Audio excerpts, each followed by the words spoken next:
Hey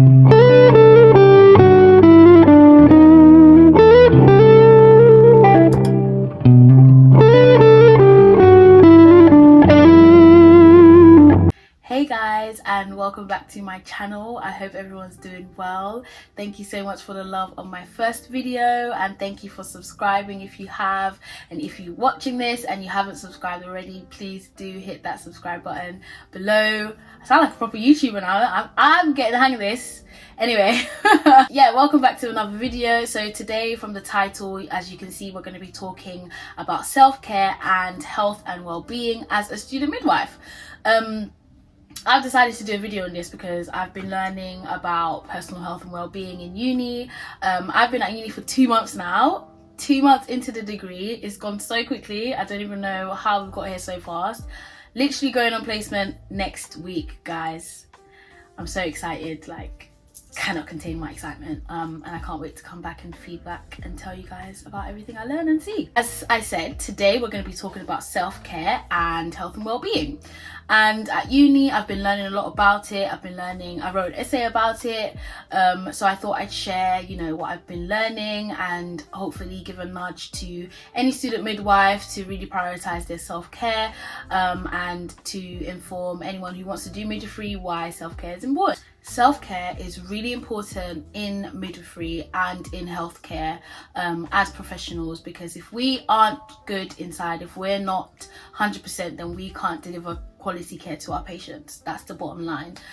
Looking after your health and well-being is super important, and it is actually part of the NMC code.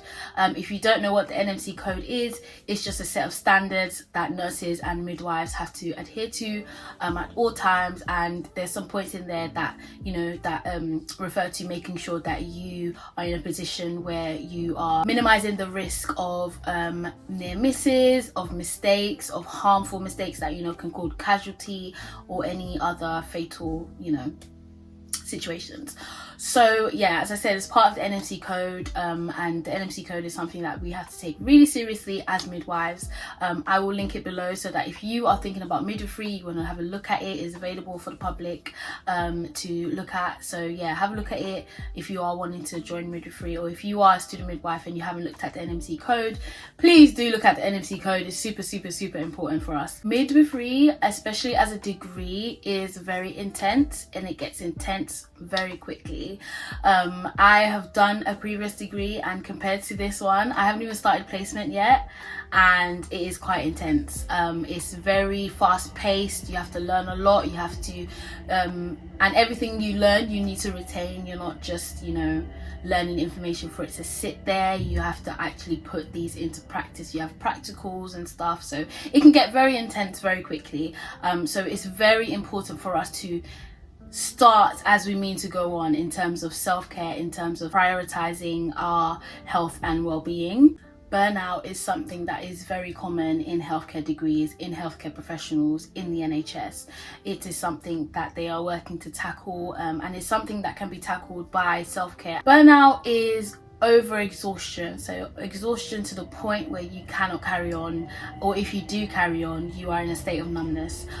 Some common signs of burnout include tiredness, fatigue, irritability, mood swings, lack of appetite or increased appetite in some cases, emotional disconnect from friends and family or even from your work, and a higher chance of errors and near misses and harmful decision making to oneself and to patients. So healthcare is a very important field, and making sure that you are not burnt out and making sure that you are taking care of prioritizing your health and well-being is super important, because of the fact that we are looking after the lives of women.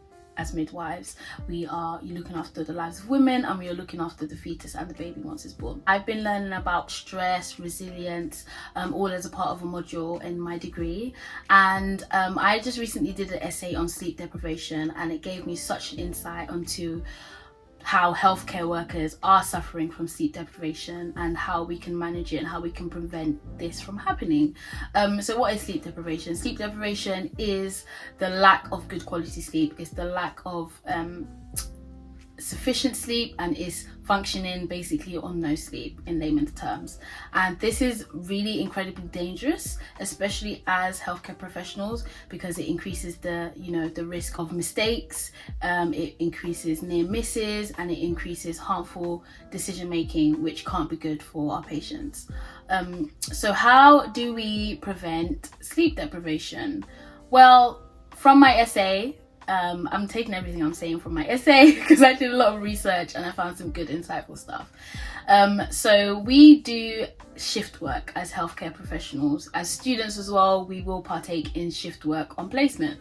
And this can include long 12-hour shifts in the day or in the night. You can have 9 to 5 shifts, and they can all vary within the week that you're working. So it's really important to make sure that you're getting good quality sleep so that you can still function and deliver good care and be cognitively like in your best performance. So what does a good bedtime routine look like?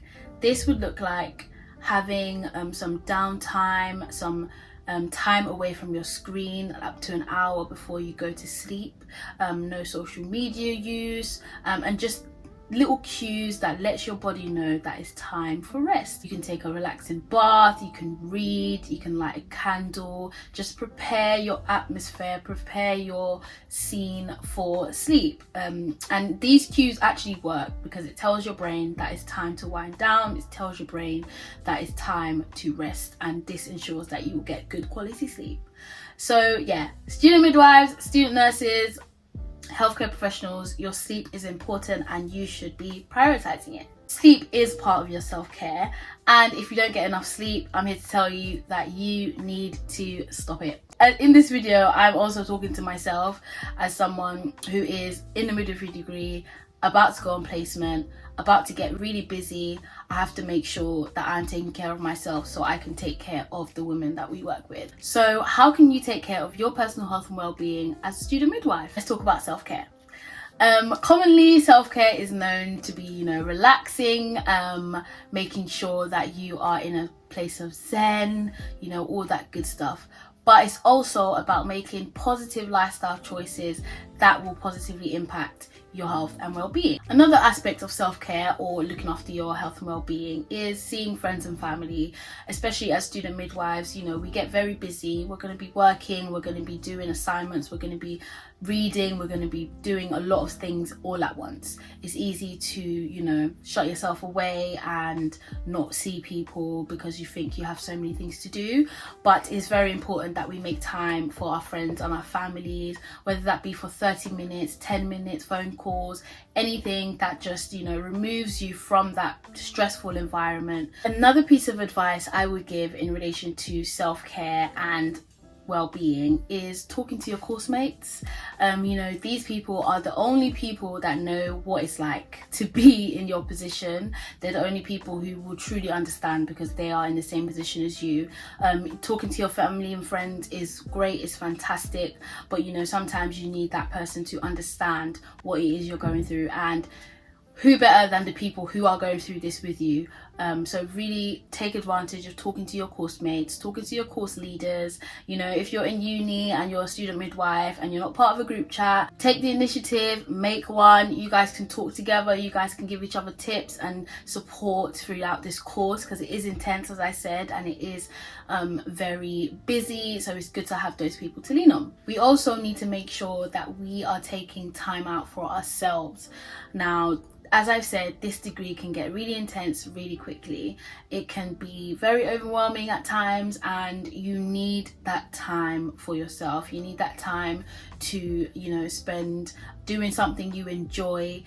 For example, I do crochet. I picked up that hobby during lockdown, and it was just such a relaxing thing for me that I've continued it. And it's a note to myself to literally get back on it because I haven't been doing it recently, but it's so relaxing.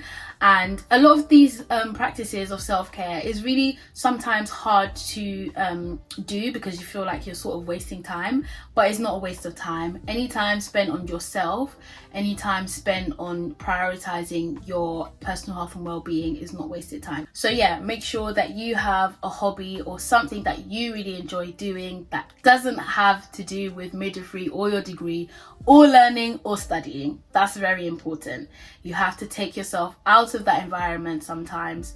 You can't constantly be in it because it just won't be effective for your learning, and it won't be effective for your health and well-being. Even as a job itself, it is very intense. You might see some things that are distressing in a shift, you might see some things that are sad or, you know, unfortunate during a shift, and it's important to look after yourselves as well. Once you get home from work, or once you come home from uni and you've learned about something intense, it's really important to take that time for yourself to reflect or to just wind down, because the more that we neglect our self-care and our health and well-being, the worse that it gets over time, and that is not good for our patients. As I said, we want to deliver the best care to these women. We want to have these women having the best birthing experiences that they can and that the situation allows. And if you are well and if you are in a good place mentally and physically, you will be able to provide, or you'll be in a better position to provide this care. So self-care is really super important, and I really hope that this video has allowed you guys to understand why, to understand what we can do to prevent burnout, and how we can, you know, just make sure that we are on form as midwives, as student midwives, in making sure that, you know, we're in a position to deliver the best quality of care, because we care about these women and we care about their babies and we care about giving them the best experience that they can have. So I hope you've learned from this video. If you have any self-care strategies that you want to share in the comments, please let me know. If you are a student midwife, please let me know. I would love to connect with you. If you're not and you have nothing to do with midwifery, but you do have some things to say on self-care and well-being, then please let me know. I'm always happy to learn, always happy to converse with people in the comments. But yeah, I hope you guys enjoyed this video, and I can't wait to see you in the next one, where I'll probably be talking about placement. As I said, I'm going on placement real soon and I'm so excited. But yeah, I can't wait to share the journey with you guys. And yeah, if you haven't subscribed, please do so. But yeah, leave a comment, let's have a discussion. But other than that, I will see you in my next video.